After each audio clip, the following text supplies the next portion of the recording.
Om Swastiastu. Kami dari SGDB 4 akan mempresentasikan hasil student project kami dengan judul Osteoarthritis of the Knee. Berikut merupakan nama-nama dari anggota SGDB 4. Perkenalkan, nama saya Komang Gipsyanika Putri dengan digit NIM terakhir 008. Di sini saya ingin menjelaskan terkait dengan latar belakang. Osteoartritis lutut merupakan penyakit sendi degeneratif dengan angka morbiditas dan mortalitas yang terus meningkat. Prevalensi kasus osteoartritis lutut akan terus meningkat setiap tahunnya apabila tidak mendapatkan penanganan yang memadai. Osteoartritis lutut dapat dibagi menjadi dua, yaitu primer dan sekunder, dengan gambaran klinis yang umum, yaitu nyeri saat beraktivitas, kekakuan sendi, dan hematoma. Faktor resiko dari osteoartritis lutut seperti obesitas, peradangan, gangguan metabolisme, perubahan hormonal, dan juga penuaan. Saat ini, terapi yang tersedia untuk osteoartritis lutut berfokus pada pengobatan simptomatik dan penyakit akibat penuaan. Maka dari itu, berdasarkan hal tersebut, maka masih diperlukan suatu tinjauan terkait dengan osteoartritis lutut yang lebih luas. Perkenalkan, saya Vivian Kusmawardani dengan 3 digit NIM terakhir 102. Di sini saya akan membahas tentang rumusan masalah, tujuan penulisan, dan juga manfaat penulisan. Yang pertama, rumusan masalah. Ada 7 rumusan. Yang pertama, yaitu apa definisi osteoartritis lutut. Yang kedua, bagaimana epidemiologi osteoartritis lutut. Yang ketiga, apa saja faktor risiko osteoartritis lutut. Yang keempat, bagaimana patofisiologi dan manifestasi klinis dari osteoartritis lutut. Dan yang kelima, bagaimana klasifikasi dan diagnosis osteoartritis lutut. Yang keenam, bagaimana prognosis osteoartritis lutut. Dan yang ketujuh, bagaimana tata laksana dari osteoartritis lutut. Selanjutnya, yaitu tujuan penulisan. Yang pertama, yaitu untuk memahami definisi dari osteoartritis lutut. Yang kedua, untuk memberikan gambaran epidemiologi osteoartritis lutut. Yang ketiga, untuk memahami faktor risiko dari osteoartritis lutut. Yang keempat, untuk menjelaskan patofisiologi dan manifestasi klinis osteoartritis lutut. Yang kelima, untuk menjelaskan klasifikasi dan diagnosis. Yang keenam, untuk mendeskripsikan prognosis dari osteoartritis lutut. Dan yang ketujuh, untuk memahami tata laksana dari osteoartritis lutut. Lalu yang ketiga, yaitu ada manfaat penulisan. Manfaat penulisan ini dibagi menjadi dua, yaitu bagi penulis dan juga bagi pembaca. Bagi penulis, manfaat penulisannya adalah untuk menambah sumber literatur dan meningkatkan pemahaman penulis terkait dengan pengertian, faktor risiko, patofisiologi, manifestasi klinis, klasifikasi, diagnosis, prognosis, dan juga tata laksana osteoartritis lutut. Bagi pembaca, manfaat penulisan ini akan memberikan wawasan kepada pembaca terkait dengan pengertian, faktor risiko, patofisiologi, manifestasi klinis, klasifikasi, diagnosis, prognosis, dan juga tata laksana osteoartritis lutut. Oke, sekian dapat saya sampaikan. Selanjutnya akan dilanjutkan oleh rekan saya. Terima kasih. Perkenalkan, saya Niwayan Abalana Prinyana Jaya dengan 3 digit NIM terakhir 034. Di sini saya akan menjelaskan mengenai definisi dari osteoartritis pada lutut.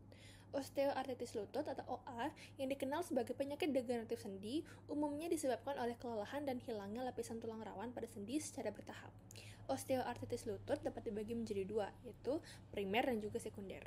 Osteoartritis primer adalah degenerasi sendi tanpa penyebab yang jelas. Sedangkan osteoartritis sekunder terjadi akibat peningkatan kekuatan tidak normal pada sendi akibat cedera atau kelainan pada tulang rawan sendi. Mungkin sekian dapat saya sampaikan. Terima kasih. Perkenalkan, nama saya Maria Jovita Selena Susatyo EO dengan 3 digit NIM terakhir 189. Hari ini saya izin untuk menjelaskan mengenai epidemiologi dari osteoartritis lutut. Osteoartritis lutut merupakan bentuk radang pada sendi yang paling sering umum terjadi, terutama pada individu yang lanjut usia. Hal ini terjadi karena seiring berjalannya waktu, terdapat penurunan dan degenerasi yang terjadi pada tubuh manusia seperti degenerasi tulang rawan, penurunan kualitas cairan sinovial, dan perubahan struktural sendi. Meta-analisis yang dilakukan di Cina menemukan bahwa wanita memiliki prevalensi osteoartritis lutut yang lebih besar, yaitu 19,1% dibandingkan pria dengan hasil yaitu 10,9%.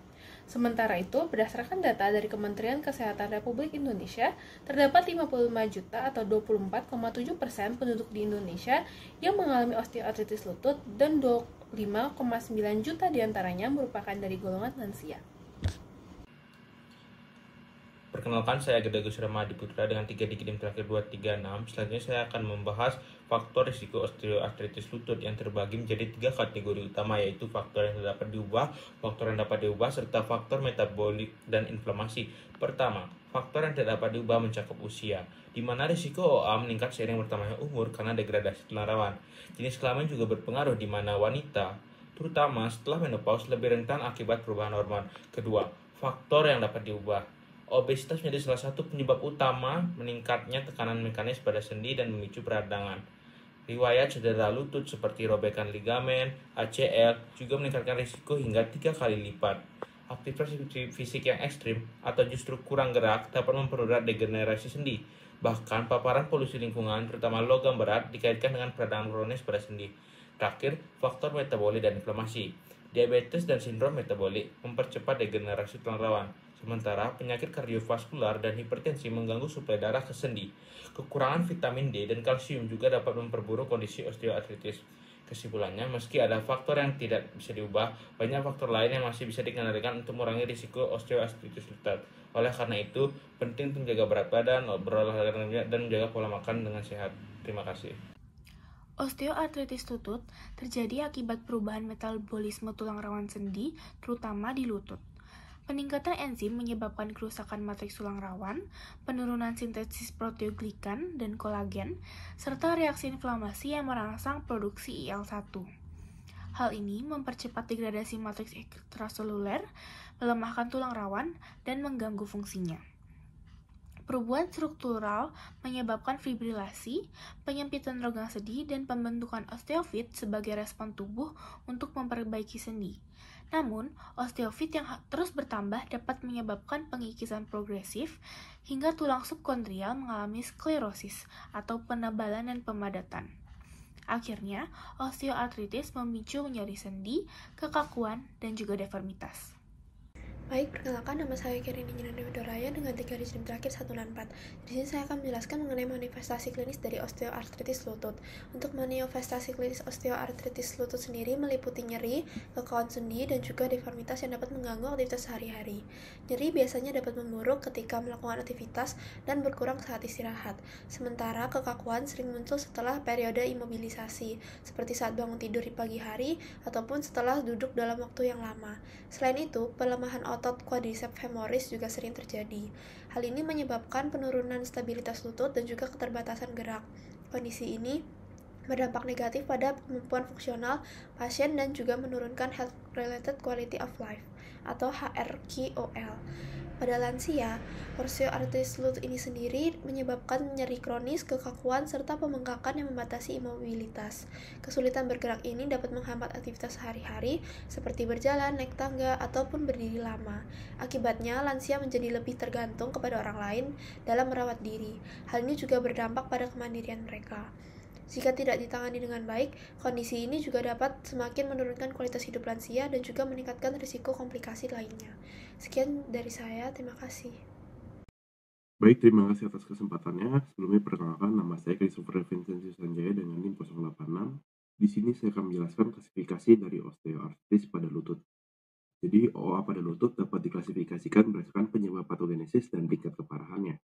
Berdasarkan penyebabnya, klasifikasi OA lutut dibagi menjadi 2 kategori utama, yaitu primer atau idiopatik dan juga sekunder. Nah, untuk primer ini ditandai dengan tidak adanya penyebab spesifik yang dapat diidentifikasi. OA primer dipengaruhi oleh faktor usia, perubahan hormonal, dan efek kumulatif dari stres mekanis yang menyebabkan degenerasi sendi seiring berjalannya waktu. Sebaliknya, pada OA sekunder disebabkan oleh faktor-faktor yang dapat diidentifikasi, seperti cedera sendi, obesitas, kelainan bawaan, dan penyakit inflamasi kronis, atau kelainan bawaan yang mempengaruhi struktur dari sendi. Faktor-faktor ini mengubah biomekanik sendi lutut yang menyebabkan percepatan degenerasi pada tulang rawan. Kemudian berdasarkan tingkat keparahannya atau severity, OA lutut ini dapat diklasifikasikan menggunakan sistem Kellgren-Lawrence atau KL sebagai standar penilaian yang diterima secara luas dalam praktik klinis. Sistem ini menggunakan pencitraan radiografi untuk mengevaluasi OA lutut dan mengkategorikannya menjadi 5 tingkatan berbeda dari 0 hingga 4. Setiap tingkatan mewakili perkembangan penyakit yang berbeda sesuai dengan gejala klinis dan radiografi yang ditemukan. Dengan grade 0 menunjukkan tidak ada OA, dan grade 4 menunjukkan OA lutut yang berat. Mungkin dapat kita cermati pada gambar ini. Yang dijelaskan, jadi grade 0 atau normal ini ditandai dengan tidak adanya perubahan tidak teratur yang jelas pada sinar X. Kemudian pada grade 1 atau doubtful ditandai dengan dugaan penyempitan celah sendi atau pembentukan osteofit yang mencurigakan.